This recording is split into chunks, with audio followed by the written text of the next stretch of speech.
हेल' लोगोफोर नाय जोंनिथिं माबायदि अन्थाइ फैदों नोंसिनिथिं थांनानै नागा कमेन्टआव खोन्थाहर लोगोफोर जोंनि खावलाय एरियायाव नै जिबायदि गिदिर अन्थाइ फैदों आरोना आइमोना गिनानै माने खोमाखौनो खोबथेनानै थाजोब्बाय आरो नै सिलहाया फुरहाबजोब्बाय आरोना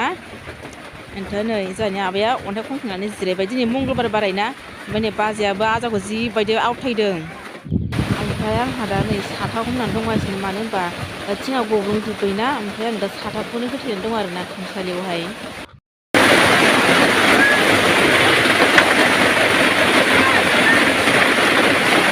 ओमफ्राय नै दा अखाया गारबाय आरोना ओमफ्राय अखा गारनायखाय नै गथ'फ्रा जा खनगासिनो माने दहायबो खनबाय दाबो खनबाय ओमफ्रायो जोंबो दायो थांनो ओंखारबाय दहायनो ओंखारदोंमोन जोङो ओमफ्रायो जों थांनो ओंखारनायावनो अखा बार अन्थाइ फैबायना ओमफ्राय जों थांनो हायासै ओमफ्राय जोंबो दा आइ मावासो दंफैयोना बोराय बुरै न'आ माबायदि अबस्था जानानै जोंबो दा मिन्थिला आरोना थ' लोगोफोर भिडिअखौ बेखिनियावनो दोनथ'बाय बाय बाय।